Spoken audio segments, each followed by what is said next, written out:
sáng ni som pasari kum khan gilit thing hnai hristiana lam tuang ti le khabu ka ti chuaka tun tu ma ka to soi turi hele khabua ama saber akhu honna na ka man ani athu pui hi in entir tura I kalin ti ni ei tun kumriat nuwa hi ka han chiar chuak don ani in entir tura I kalin damdoi ina emo private clinic emo doctor ron tura kan kal hian hote anga lang poimo si kan hriat turte om ve so ta chuan soila ina dan dik tak soila inen tir tura ilu ma in I soi dan turte po ngai to lok thin che mi hring hi kani ang lo khop maya then khat tong mo em mai te zona zo po annat na le annat dan te po soi thadu tlat lo te an oma then khat thung chu an engkim mai an na ta mo ti mai turin na an nga in an soi war thiam em maya thil tu lem lo te an soi tel pak an soi tel tau thina he te hian huna he thina ni felfai takin kan na dan dik tak ki soi mai la tha kha hriat thiam po ola hun po kan heklo kan he lo ni kanin entirin kanin entir to na le khalui zong zong a thei chuan ken thin turani a thei phei chuan ka dam doi e lai te po ken tela poilo heng hi tam takin ken na chang thelo fo maya har sat na thlen fo thin a chan chu doctor in ile ka hlui en khan ilo nat to dan tlang puite le dam doi lo e to te kha he thianga nangma en kol zel dan tu chepo a the thiam ol sam don ani doctor ipan ngai tho po pan ma la kha hi poimo thawani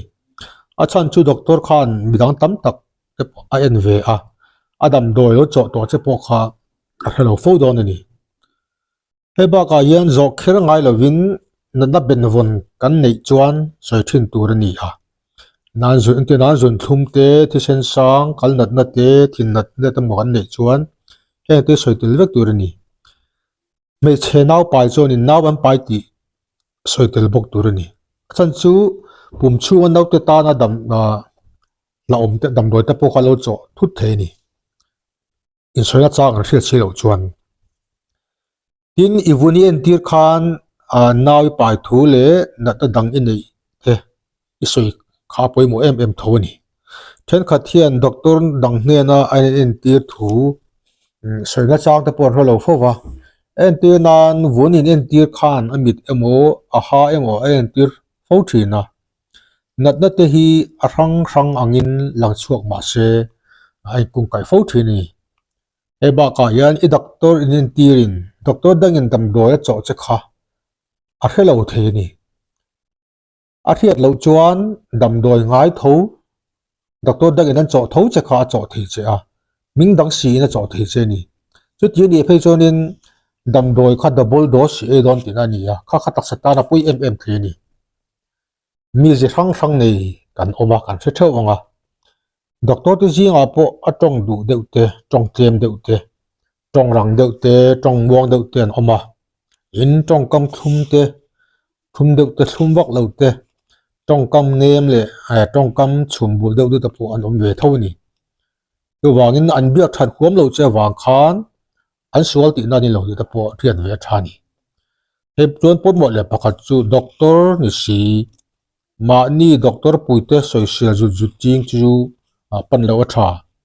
khopi a pe chonin doctor pan turan tama lu than tur in nei ani mi zote hi thil in ti hretak nam hi kan ni ve boka na da chung cha ata po hian doctor ai hrezo ka in ngai tlate hi an oma he wang hian mi thil na zong soin zong hi rin tur ani lo he ba ka hian kan thenom pa emo kan thenom nu emo ina an ngei kha kan ngei ve don ti na ani chuang lova mi hring kan in ang lova ami dam doi na kan taksa na a tho dan te po hi ai ang vek kher lo ni thangkura tong kam takin a training chuak te pon an hriat lo chu zir ve lo phe chon an hriat bi ka chan tur hi am lo ni doctor sang pan lor du hi dam ma na ani kher lova te ngi tam khop maya chumi chu ka pana ka dam thela wan te khan sang cái làm pan cua là anh thì phụ chuông lâu nè với khát in tiền na cần đâm hoa lâu nè point ami độ thế nó nè về thế bôi mỏ nè anh ba cái nên nặn nó trang lon hay mi khi trang thế bùm luam lo sát li ang tên cho nên specialist care pan hi atu lem lova amai ro chu specialist care te kan ti tlat cho nên kha ka chu kan thu ni sela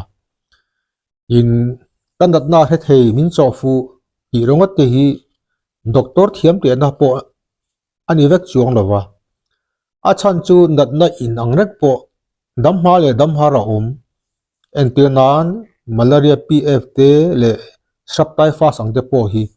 kan riat chua ma a kan en kol wat chuanin adam har lova andam thoi maya amai ro chu kan en kol ta ya mi kan thuak te kan kal te kan ta sa pe rang te khoi chet to chuanin adam hara thina hial po a thlen thei ani a thlen photo reng ani mi in doctor alo jil chu hian engkim thiam sa in alo chuak bik lova ma ni a in zir zela khanin thiam da po kha nei bel sel thina ni ai mi doctor lo jil chuak to po ma ni in zir zel tum lova in thla da taka om mai chuanin khami a hriat na le thiam na ta po kha a bil tul don te na ni chuan khovela a mer thabere mo mer chebere mo a om thei ngot lo ong bokin doctor thiam ber le thiam lo ber po om thei ngot lova ma ni na atui emi thanem ngai taka ma ni na thokte ma ni injil zel pe te hi doctor thiam chu an ni mai ti kha se la poi mo me hei hi englai na poi mo ina dik vek mai ni chuan doctor na te po hi ha thlak chang te poi oma atui lo tan chuan nanin om tak ani na chin te po hi om be bok ani pa pakhat chuanin doctor te hi chu lal iswa rong bol na chun zom tu in ni in na hi missionary na ania ti hei hi adik na chen na oma in adik vek bik chuang lova athan chu eng na po hi missionary nai ngai vek mai la missionary lu po in thok vek mai la hi kan ram le nam ta na poi mo berjok ame doctor na te chone mi ram siam thatan ti chonin politician te hiam poi mo boka engineer te po zirtir tu te po tu po hi kan poi mo vek maya kan na hi missionary na anga in thanem ngai takin thok vek ela chu kan ram le nam ta hian thil thaber ani ome ole kha ine ti turai kalin ti thu pui manga kan soi thei chini te se